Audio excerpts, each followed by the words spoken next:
بسم الله محمد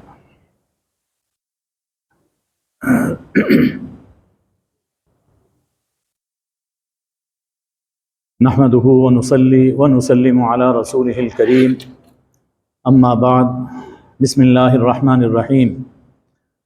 سورہ الشعراء مکی دور کی سورہ ہے۔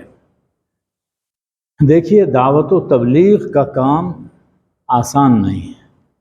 دعوت و تبلیغ کا کام آسان نہیں، پتا پانی ہوتا ہے۔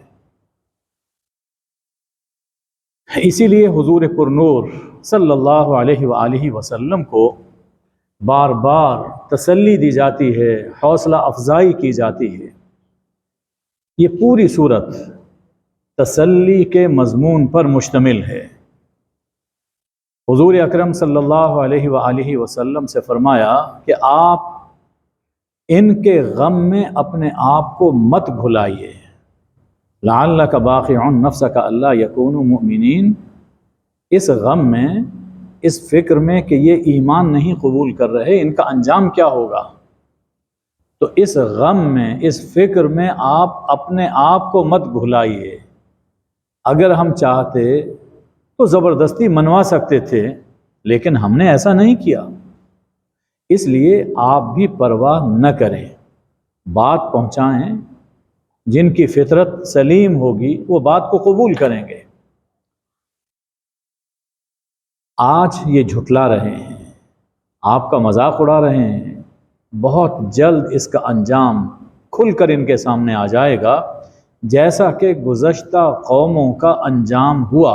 یہ بھی بالآخر ناکام ہوں گے اور آپ کامیاب ہوں گے۔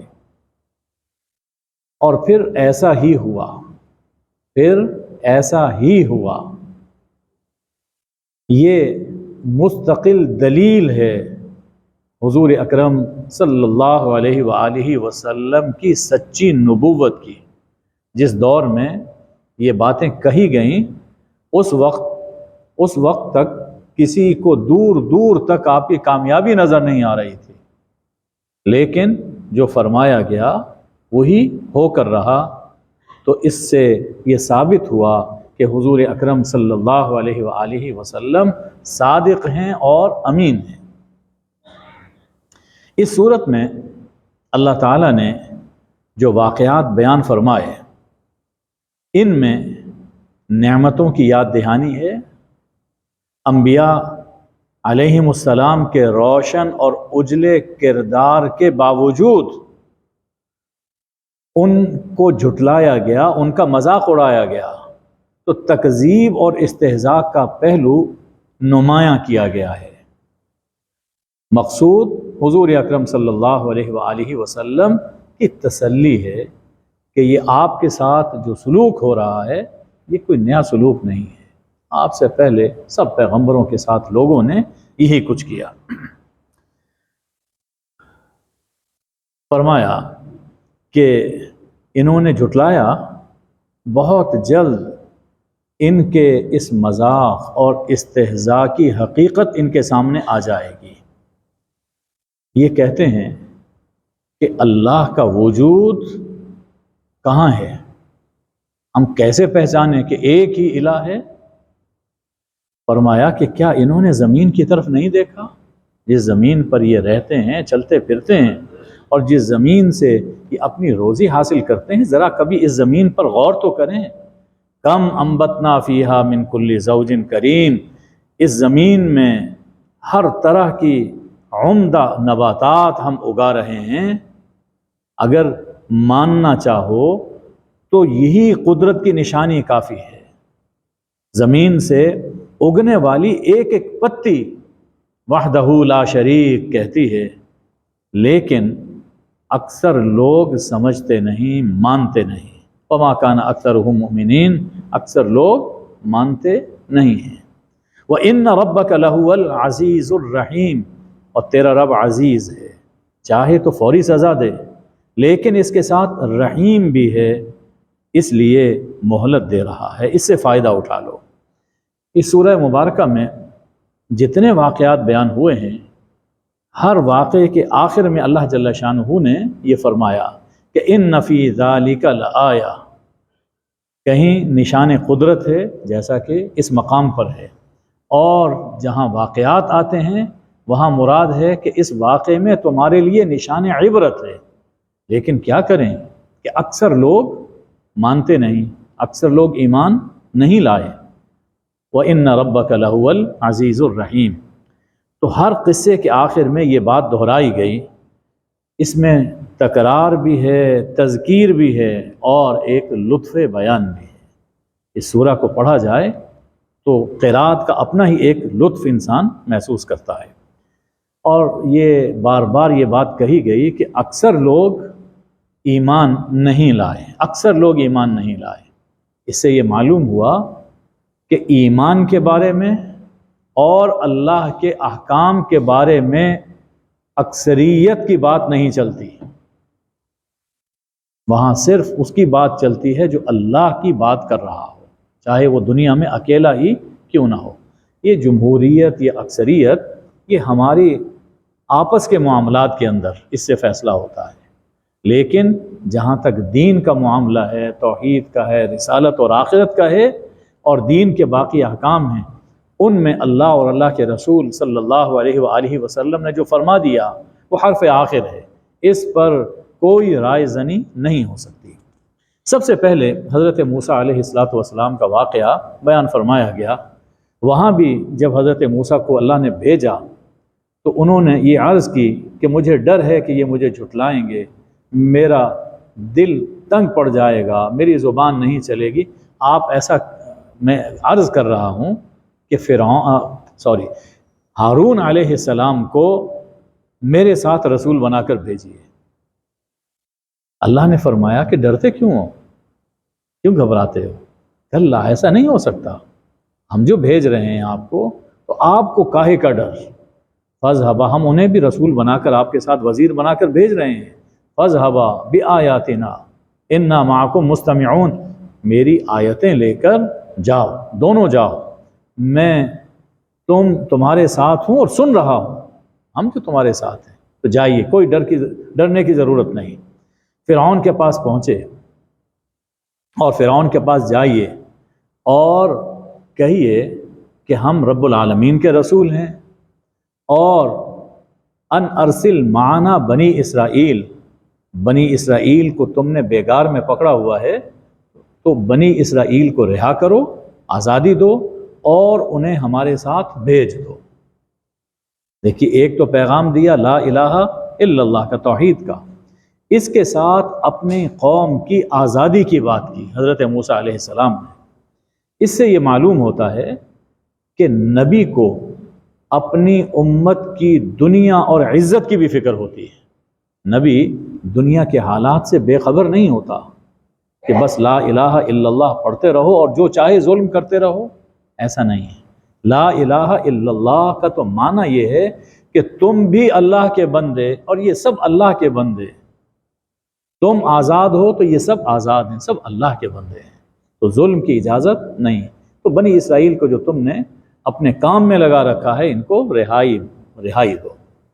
جواب میں فرعون نے کہا، کیا ہم نے جب تو بچہ تھا تو ہم نے تمہاری پرورش نہیں کی تھی، اور اپنی زندگی کا ایک بڑا حصہ تو نے ہمارے اندر گزارا، اور پھر تم نے وہ کام کیا جو کیا، اشارہ کیا وہ قتل کے واقعے کی طرف، تو بڑا ناشکرا ہے۔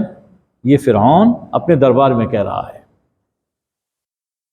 غور کیجئے تو اب بھی جو خدا سے ڈرنے والے لوگ نہیں ہیں، جب وہ کسی پر احسان کرتے ہیں تو اس احسان کو ان کی غلامی کا سبب بنا لیتے ہیں۔ یہ ایک ذہنیت ہے کہ ذاتی احسان کیا ہے تو اس کے نتیجے میں تمہارا پورا کنبہ، تمہارا پورا قبیلہ، اس کی زندگیوں کے ہم مالک ہیں، وہ سب ہمارے خدمت گزار، ہمارے باج گزار بن کر رہے ہیں۔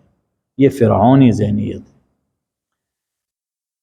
حضرت موسیٰ علیہ السلام نے کہا، ہاں وہ ہوا، جب مجھے خوف تھا تو میں یہاں سے نکلا، اور اللہ نے مجھے حکمت عطا کی اور مجھے رسول بنایا، اور یہ وہ احسان ہے جو تو نے مجھ پر کیا، اور اس کے نتیجے میں تو نے بنی اسرائیل کو اپنا غلام بنا رکھا ہے۔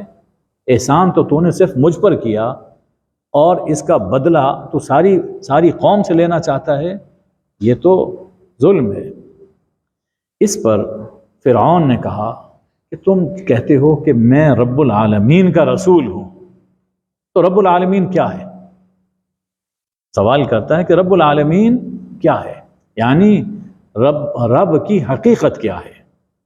اچھا، اب دیکھیے حضرت موسیٰ علیہ السلام اس کے جواب میں رب کی حقیقت نہیں بیان کرتے، اس لیے کہ اس کی حقیقت انسان کی چھوٹی سی کھوپڑی میں آ ہی نہیں سکتی۔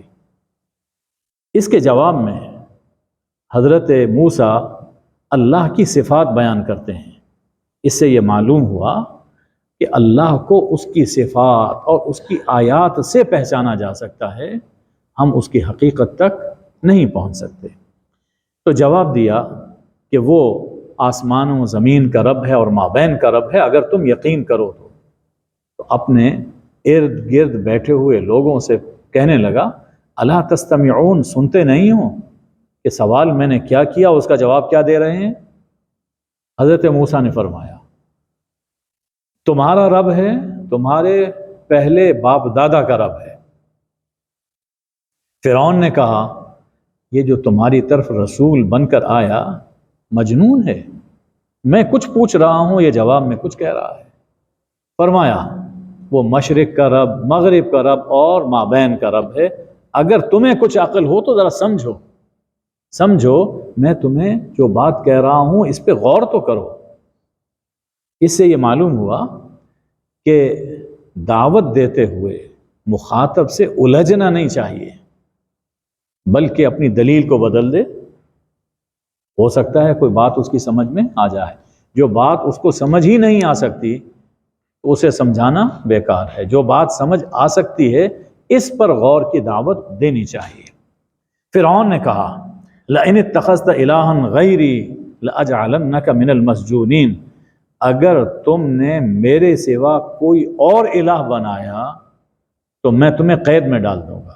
کوئی اور الہ بنایا، یہاں الہ سے کا معنی ہے حاکم، اگر میرے سوا تم نے کسی اور کو اپنا حاکم اور حکمران سمجھا تو میں تمہیں قید کر دوں گا۔ معلوم یہ ہوا کہ لا الہ کے مفہوم میں حاکم ہونا بھی شامل ہے، جو الہ ہے وہی حاکم ہے۔ ان الحکم الا للہ، قرآن مجید میں اللہ نے فرمایا کہ حکم صرف اللہ کا چلتا ہے۔ تو اور باقی جو دنیا میں حکمران ہوتے ہیں یہ اللہ کے حکم کے مطابق حکومت کرتے ہیں، حاکم حقیقی وہ صرف اللہ جل شانہ ہے۔ تو یہ فرعون اپنے آپ کو حاکم بھی سمجھتا تھا، اور اس درجے کا حاکم کہ میں جو کہوں میری بات مانی جائے، خدا کے درجے تک پہنچا ہوا تھا، سمجھتا تھا اپنے آپ کو۔ تو کہنے لگا اگر تم سچے ہو تو دلیل پیش کرو۔ حضرت موسیٰ علیہ السلام نے اپنے وہ دو مشہور معجزے دکھائے، ید بیضا کا اور عصا کا۔ تو کہا کہ یہ تو بڑا جادوگر ہے، جادوگروں کو اکٹھا کرو۔ چنانچہ انہیں اکٹھا کیا گیا۔ تو جادوگروں نے کہا بعزت فرعون انا لنحن الغالبون، جب میدان میں آئے اور انہوں نے اپنی رسیاں اور لاٹھیاں گرائیں تو کہنے لگے فرعون کی عزت کی قسم ہے ہم ہی غالب ہوں گے۔ اس قسم سے ظاہر ہوتا ہے کہ اس وقت لوگ فرعون کو خدا سمجھتے تھے۔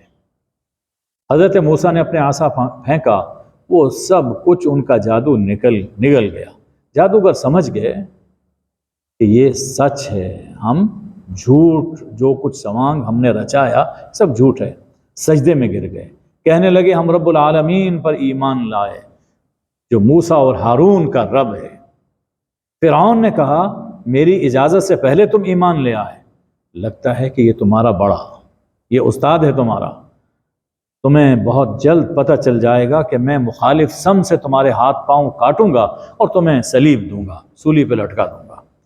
کہنے لگے لا ضیر، کوئی ڈر نہیں، کوئی فکر نہیں ہے، آخر ہم نے لوٹ کر تو اللہ کے پاس جانا ہے، اور ہمیں امید ہے کہ اللہ ہماری یہ خطا معاف کرے گا۔ یہ خطا پیغمبر وقت کے مقابل میں آنا کوئی معمولی جرم تھوڑی ہے، اللہ ہماری یہ خطائیں معاف کرے گا اس لیے کہ ہم سب سے پہلے ایمان لے آئے۔ یہ جو کہا کہ اس لیے ہم سب سے پہلے ایمان لائے، اس سے یہ معلوم ہوا کہ اللہ کے یہاں نیکی میں اولیت اور سبقت بڑی قدر و قیمت رکھتی ہے۔ یہی وجہ ہے صحابہ کرام میں ان کا مقام سب سے اونچا ہے جو السابقون الاولون ہیں، پھر اس کے بعد ان کے بعد ایمان قبول کرنے والوں کا، پھر ایمان قبول کرنے والوں کا، تو جو اولیت ہے اور سبقت ہے نیکی میں، اللہ کے یہاں اس کی بڑی قیمت ہے۔ اللہ نے حضرت موسیٰ کی طرف وحی کی کہ میرے بندوں کو لے کر آپ راتوں رات یہاں سے نکلیے، آپ کا پیچھا ہوگا۔ فرعون نے شہروں میں لوگ جمع کرنے کے لیے بھیج دیے اور کہا کہ یہ ایک معمولی سا گروہ ہے، یہ ہمیں غصہ دلا رہا ہے، ہمارے پاس بڑا لشکر ہے، بڑی جمعیت ہے اور ہم مسلح ہیں، دیکھتے ہیں یہ بھاگ کر کہاں جاتے ہیں۔ اب فرعون اپنے لاؤ لشکر کے ساتھ نکلا۔ حضرت موسیٰ علیہ السلام اپنی قوم بنی اسرائیل کو لے کر نکلے، چلتے چلتے دریا کے کنارے پہنچ گئے، اور فرعون کو جب پتہ چلا تو وہ بھی اپنے لشکر کو لے کر ان کا تعاقب کرتے ہوئے نکلا۔ اب فرعون نکلا تھا، اپنے ارادے سے نکلا، لیکن اللہ جل شانہ فرما رہے ہیں فَأَخْرَجْنَاهُمْ، ہم نے انہیں نکالا۔ یعنی دشمن یہ سمجھتا ہے کہ میں چال چل رہا ہوں، نہیں جانتا کہ وہ جو رب کائنات ہے، جو سب کا مالک ہے، وہ اپنی چال چل رہا ہے۔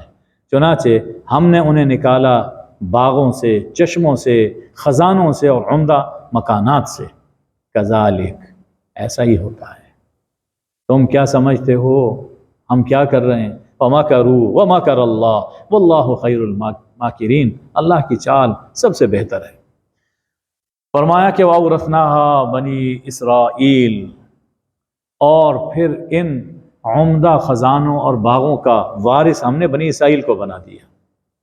اب وہ تعاقب کرتے ہوئے پیچھے پیچھے آ رہا تھا، ادھر سورج نکل رہا تھا، صبح کا وقت، کرنیں چمک رہی تھیں، جب کہ وہ قریب آ پہنچا، لشکر دور سے نظر آنا شروع ہو گیا۔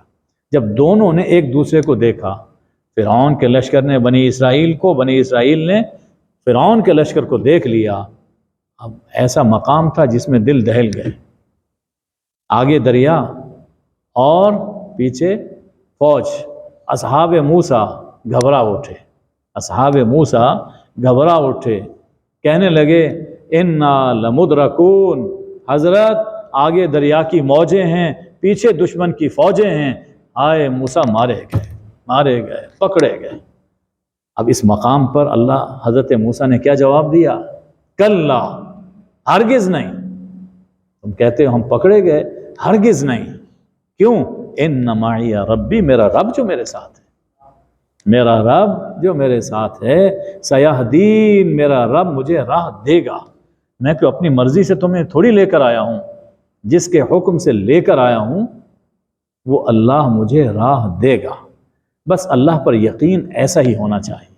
جب ایسا یقین ہو جائے تو پھر دریا بھی راستہ دیتا ہے۔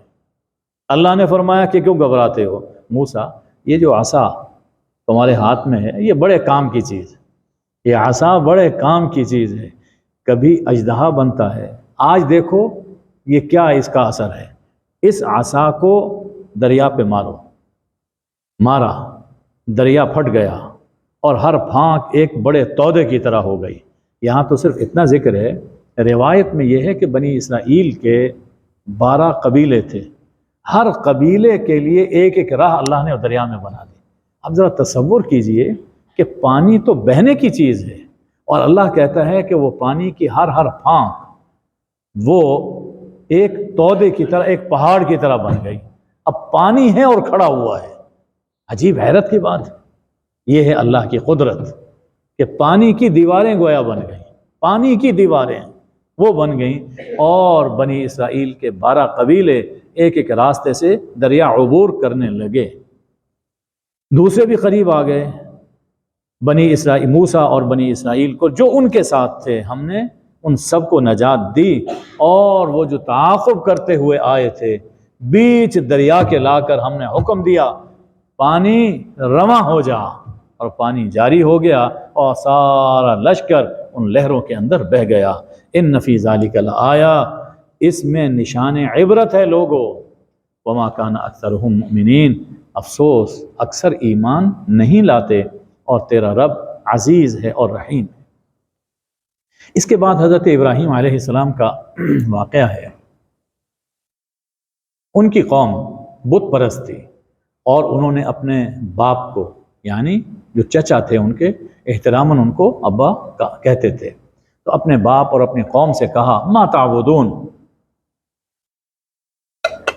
ان کی عبادت کرتے ہو؟ کہنے لگے کہ ہم ان بتوں کی عبادت کرتے ہیں اور ہم ان پر جمے ہوئے ہیں۔ فرمایا کہ ذرا کچھ عقل تو استعمال کرو، ذرا سوچو تو صحیح۔ هل يسمعونكم اذ تدعون، جب تم انہیں پکارتے ہو، ان سے دعائیں کرتے ہو، تو کیا وہ سنتے ہیں؟ او ينفعونكم او يضرون، یا تمہیں فائدہ پہنچاتے ہیں یا تمہیں کوئی نقصان دیتے ہیں؟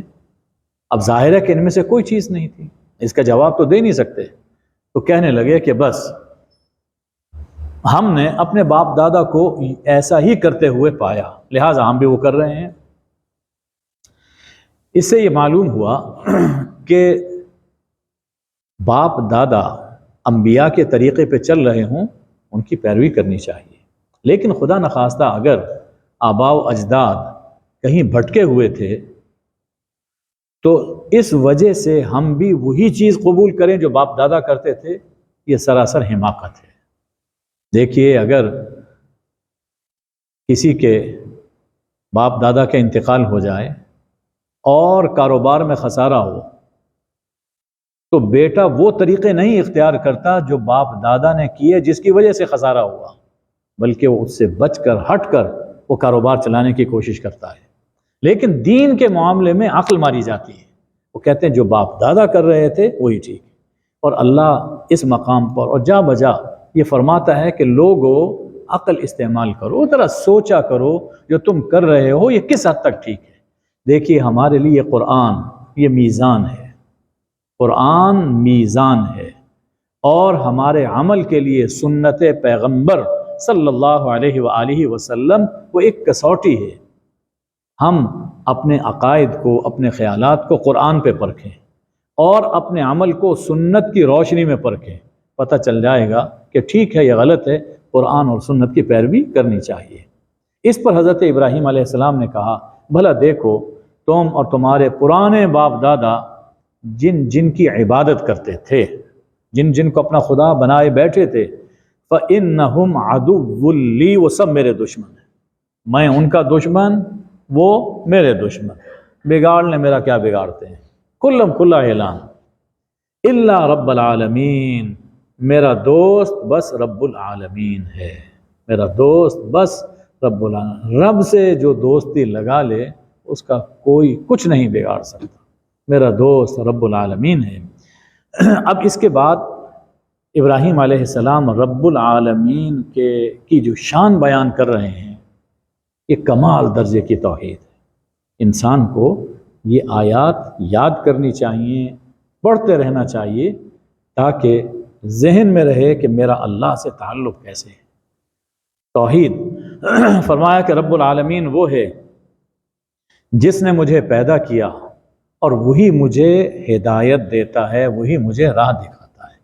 اسی لیے ہم ہر نماز کی ہر رکعت میں دعا کرتے ہیں اہدنا الصراط المستقیم، اللہ سے ہدایت مانگتے ہیں۔ رب العالمین وہ ہے جو مجھے کھلاتا ہے، مجھے پلاتا ہے۔ خیال میں انسان کہ یہ آتا ہے کہ ہم کھا رہے ہیں، ہم نے پیا، یہ سوچو کہ دینے والا کون ہے؟ اچھا فلاں جگہ سے لیا، واٹر ٹینک سے آ گیا، واٹر ٹینک میں کہاں سے آیا؟ فلاں کنویں سے آیا، بور کیا، پانی نکالا، وہ وہاں جہاں سے بور کر کے نکالا وہاں پانی کس نے دیا؟ اور جب خشک ہو جاتا ہے تو پانی کون برساتا ہے؟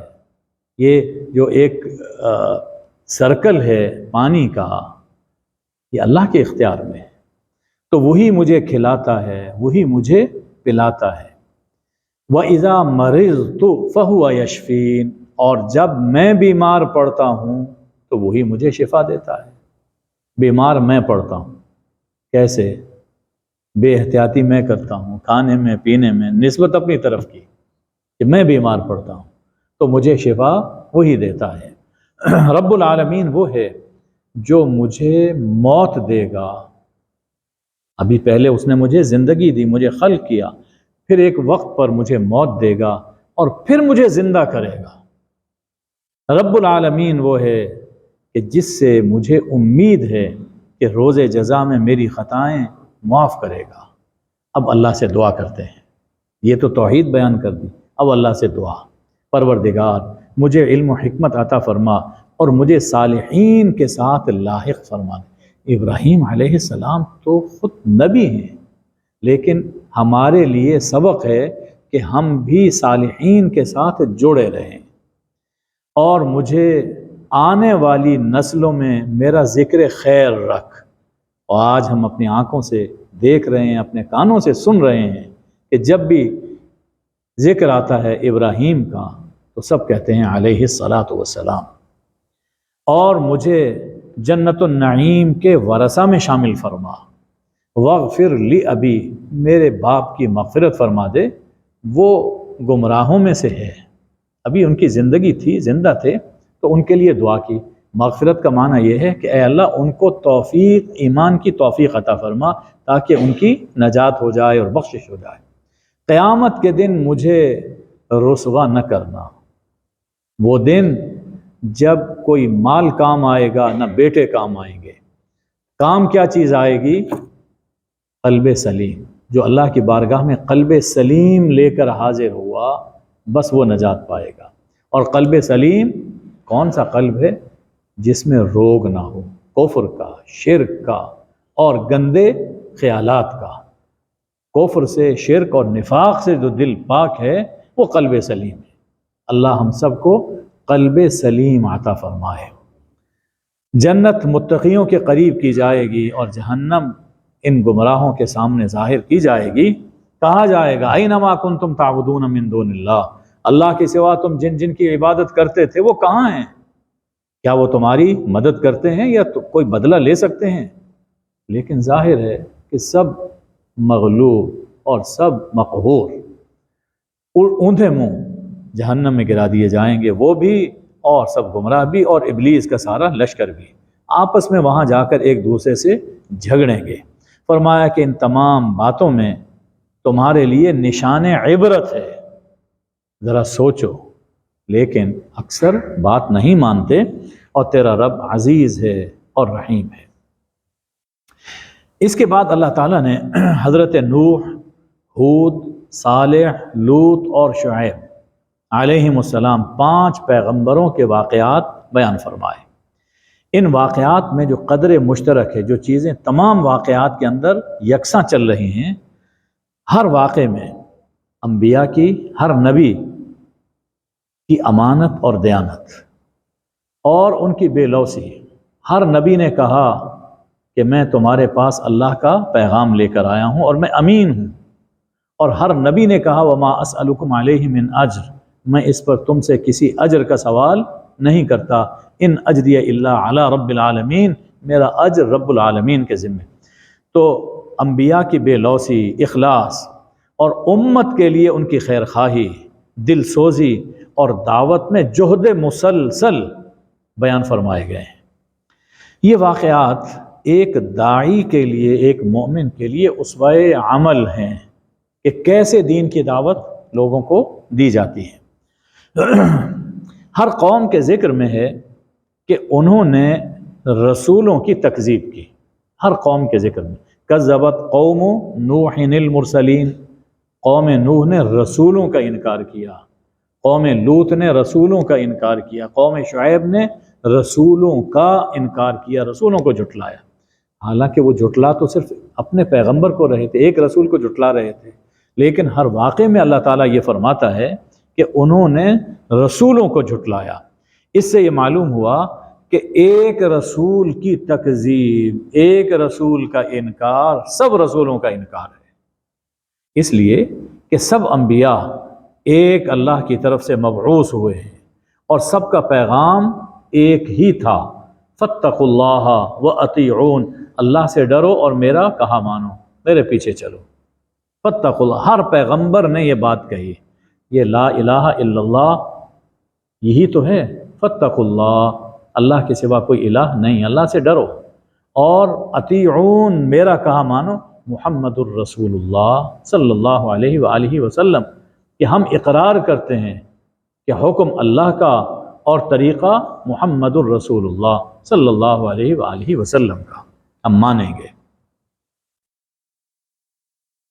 حضور اکرم، یہاں ایک ان لوگوں کے ذہن میں اشکال پیدا ہوتا ہے کہ کچھ لوگ ایسے ہیں جو حضرت عیسیٰ علیہ السلام کو مانتے ہیں اور حضرت عیسیٰ سچے پیغمبر ہیں، اولو العزم ہیں، تو اگر حضرت محمد صلی اللہ علیہ وسلم کو نہیں مانا، آخر وہ سچے پیغمبر کو مان رہے ہیں، تو نجات ہونی چاہیے۔ کچھ ایسے ہیں کہ جو حضرت موسیٰ علیہ السلام کو مانتے ہیں اور وہ سچے پیغمبر ہیں، ہم بھی ان پہ ایمان رکھتے ہیں، تو نجات ہونی چاہیے۔ انہوں نے حضرت محمد صلی اللہ علیہ وآلہ وسلم کو نہیں مان، لیکن اپنے پیغمبر، سچے پیغمبر کو مان رہے ہیں، نجات ہونی چاہیے۔ یہ مقام اس کا جواب ہے کہ کسی ایک رسول کی تکذیب، کسی ایک سچے رسول کو نہ ماننا، یہ سارے رسولوں کا انکار ہے۔ تو جیسے یہود نے اپنے زمانے میں حضرت موسیٰ کو مانا، لیکن جب حضرت عیسیٰ علیہ السلام آ گئے اور ان کو نہیں مانا، حالانکہ وہ سچے پیغمبر کو مان رہے تھے، لیکن حضرت عیسیٰ جو پیغمبر وقت تھے ان کو نہیں مانا، وہ کافر قرار پائے، قرآن واضح طور پہ کہہ رہا ہے۔ اسی طرح جو لوگ حضرت عیسیٰ علیہ السلام کو مانتے ہیں لیکن حضرت محمد صلی اللہ علیہ وآلہ وسلم کو نہیں مانتے، جو پیغمبر وقت ہیں، تو وہ بھی کافر قرار پائیں گے، منکر قرار پائیں گے، اس لیے کہ پیغمبر وقت پر، تمام سچے رسولوں پر ایمان لانا مومن ہونے کے لیے ضروری ہے۔ قرآن مجید نے کتنے مقامات پر لا نفرق بین احد من الرسل، ہم رسولوں میں کوئی فرق نہیں کرتے۔ ہم بھی حضرت محمد صلی اللہ علیہ وسلم کو مانتے ہیں۔ خدا نہ خواستہ اگر کوئی مومن، کوئی مسلم حضرت موسیٰ کا انکار کر دے، حضرت عیسیٰ کا، یا ان سے پہلے جو پیغمبر ہیں ان میں سے کسی نبی کا انکار کرتا ہے، تو وہ اسلام کے دائرے سے نکل جائے گا۔ بلا تفریق ہم پر لازم ہے کہ سب سچے پیغمبروں اور نبیوں پر ایمان لائیں۔ حضرت نوح علیہ السلام کے بعد قوم عاد کا ذکر ہے، اور ہر واقعے کے آخر میں وہی دہرایا گیا کہ ان فی ذلک لآیہ وما کان اکثرهم مؤمنین وان ربک لہو العزیز الرحیم۔ ان واقعات کے بعد آخر میں اللہ تعالیٰ قرآن کا تعارف کروا رہا ہے، قرآن مجید کا اللہ تعارف کروا رہا ہے۔ قرآن کس نے نازل کیا؟ فرمایا کہ لتنزیل رب العالمین، رب العالمین نے اسے نازل کیا۔ کون لایا؟ نزل بہ الروح الامین، روح الامین اسے لے کر آئے۔ اور کس پر آیا؟ علی قلبک، آپ کے دل پر ہم نے نازل کیا۔ لتکون، کیوں آیا؟ لتکون من المنذرین، تاکہ آپ منذر ہوں، آپ نذیر ہوں، لوگوں کو بتائیں کہ برائی کا انجام برا ہوگا اور جہنم میں چلے جاؤ گے۔ کس زبان میں آیا؟ بلسان عربی مبین، عربی مبین میں آیا۔ اور کیا یہ نئی اور انوکھی کتاب ہے؟ اس کے مضامین بالکل نئے ہیں؟ فرمایا کہ نہیں، پہلی آسمانی کتابوں میں بھی یہی مضامین ہیں، توحید ہے، رسالت ہے، آخرت ہے۔ شریعت میں فرق ہے، لیکن بنیادی دین اور بنیادی اسلام کے جو بنیادی ارکان ہیں وہ تمام ہر دور کے اندر ایک ہی رہے۔ اور یہ ہم کہتے ہیں کہ ہم مسلم اور پہلے یہ لوگ، ایسا نہیں ہے۔ حضرت آدم علیہ السلام سے لے کر حضرت محمد صلی اللہ علیہ وآلہ وسلم تک ہمارا دین اسلام ہی رہا، ہر زمانے میں ہر پیغمبر اسلام ہی لے کر آیا۔ یہ جو ٹائٹل بن گئے کہ یہ یہودی ہے، یہ نصرانی ہے، فلاں ہے، یہ اسلام سے ہٹے ہوئے لوگ ہیں، اور اتنے دور ہو گئے اسلام سے کہ ان کی شناخت ہی الگ ہو گئی، مسلم کا لیبل ان سے ہٹ گیا، اب وہ اپنی الگ شناخت سے پہچانے جاتے ہیں۔ آپ ذرا سوچئے کہ ہماری اپنی امت میں کتنے طبقے ہیں جو اسلام سے بہت دور چلے گئے اور ان کی اپنی ہی ایک شناخت بن گئی، وہ پتہ ہی نہیں چلتا کہ یہ اسلام ان کے اندر ہے بھی یا نہیں۔ اب جو سراسر کسی کو خدا مانے یا پیغمبر کا یہ کہیں کہ جی اللہ ان کے اندر اترا ہوا ہے یا پیغمبر صلی اللہ علیہ وسلم انہی کی شکل میں موجود ہیں، تو ظاہر ہے کہ ان لوگوں کا اسلام سے کوئی تعلق نہیں، چاہے وہ اپنے آپ کو جو بھی کہتے رہیں۔ تو فرمایا کہ یہ جو مضامین ہیں قرآن کے نئے نہیں ہیں، پہلی کتابوں میں بھی یہی مضامین چلے آ رہے ہیں۔ اس کے بعد کچھ اعتراضات کا جواب دیا، پھر یہ فرمایا وَأَنذِرْ عَشِيرَتَكَ الْأَقْرَبِينَ، لا الہ الا اللہ، اس کی دعوت دو، اور سب سے پہلے اپنے قریبی عزیزوں کو، قریبی رشتہ داروں کو انذار کرو۔ اس سے یہ معلوم ہوا کہ تبلیغ کا آغاز اپنے گھر سے ہو، تبلیغ کا آغاز اپنے گھر سے ہونا چاہیے، اور پھر اپنے محلے میں، پھر اپنے شہر میں، اس دائرے کو انسان بڑھاتا چلا جائے۔ یہی طریقہ ہے جو اللہ نے قرآن مجید میں رسول اکرم صلی اللہ علیہ وسلم کو سکھایا۔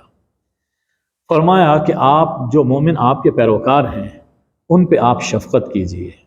اچھا اگر یہ لوگ آپ کی بات نہیں مانتے تو آپ کہہ دیجئے میں تمہارے اعمال سے بری ہوں، میرا کوئی تعلق نہیں، اور آپ اللہ پر بھروسہ کیجئے جو عزیز ہے اور رحیم ہے، جو دیکھتا ہے آپ کو جب آپ قیام فرماتے ہیں، تہجد کے وقت میں رات کو اٹھتے ہیں، وہ دیکھ رہا ہے، اور دیکھ رہا ہے کہ جب آپ سجدہ گزاروں میں چلتے پھرتے ہیں، ان کی نقل و حرکت کا جائزہ لیتے ہیں کہ کون کس طرح پر عبادت کر رہا ہے۔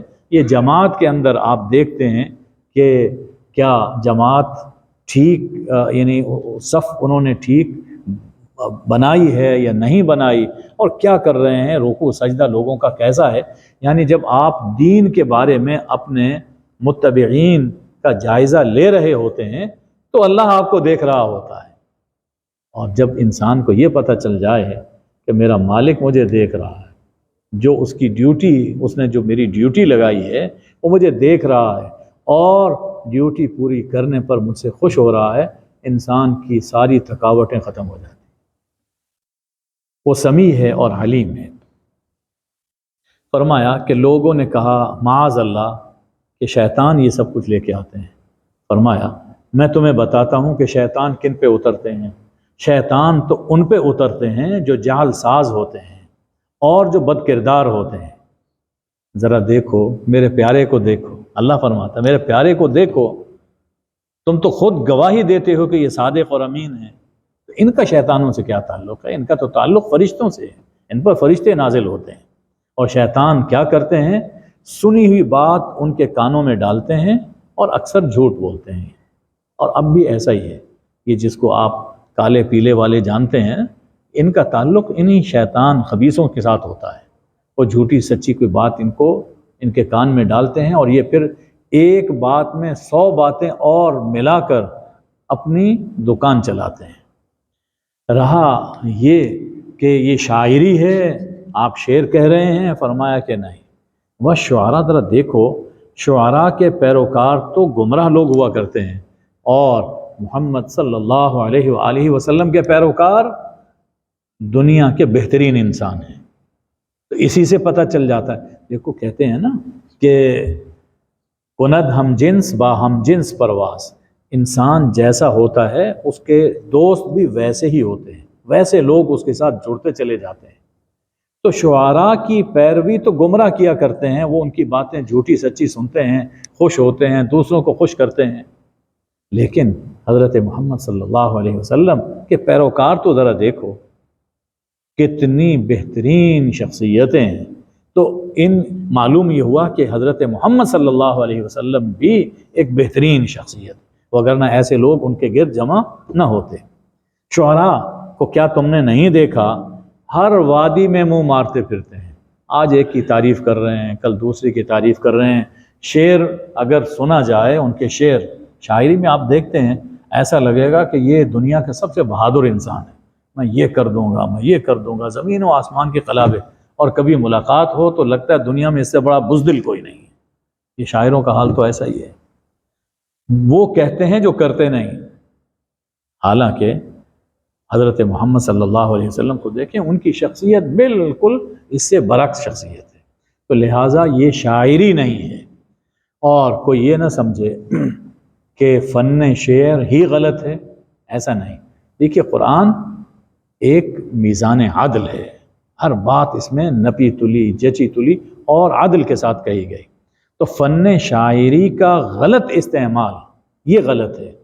بذات خود فن شعر ایک عمدہ چیز ہے، چنانچہ فرمایا کہ جو لوگ ایمان لائے اور نیک عمل کرتے رہے اور اللہ کو کثرت سے یاد کرتے رہے اور ظلم ہونے کے بعد اس کا بدلہ لیا، تو یہ شعر میں اگر یہ مضامین ہیں ایمان کے، عمل صالح کے، اور دشمنوں کے شعر کا جواب شعر کے اندر دیا جا رہا ہے، تو یہ فن شعر کا صحیح استعمال ہے۔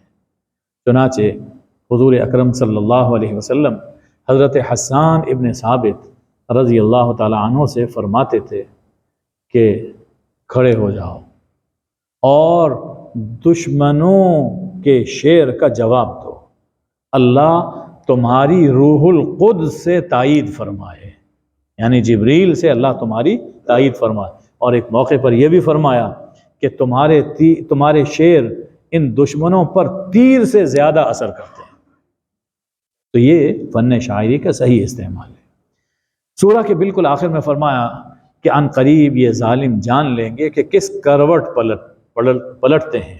دیکھیے سورہ کے شروع میں فرمایا تھا کہ فقط کذبوا فسیأتیہم انباء ما کانوا بہ یستہزئون، انہوں نے جھٹلایا، بہت جلد ان کے استہزاء کی حقیقت ان کے سامنے آ جائے گی۔ تو سورہ کے بالکل آخر کا یہ جملہ یہ اس کا ہم معنی ہے، یعنی جو انجام ان کا ہوا اگر یہ باز نہ آئے، یہ ظالم یہ باز نہ آئے تو ان کا انجام بھی وہی ہوگا۔ اللہم صلی علی سیدنا و مولانا محمد النبی الامی و آلہ وبارک وسلم۔ اے اللہ ہمیں حضور اکرم صلی اللہ علیہ وآلہ وسلم کی محبت اپنے دلوں میں جاگزیں کرنے کی توفیق عطا فرما۔ یا اللہ آپ کی محبت سے ہمارے دلوں کو لبریز فرما، آپ کی سنت کی پیروی عطا فرما۔ یا اللہ قرآن اور رمضان کی برکت سے سب بیماروں کو شفائے کامل عاجل عطا فرما۔ یا اللہ ہمارا رزق فراخ فرما، اے اللہ ہمارا رزق فراخ فرما، ہر طرح کی تنگی کو دور فرما۔ یا اللہ ہمارے گھروں کی اور ہمارے وطن پاکستان کی حفاظت فرما، فتنہ و فساد کی آگ کو اپنی رحمت سے ٹھنڈا فرما۔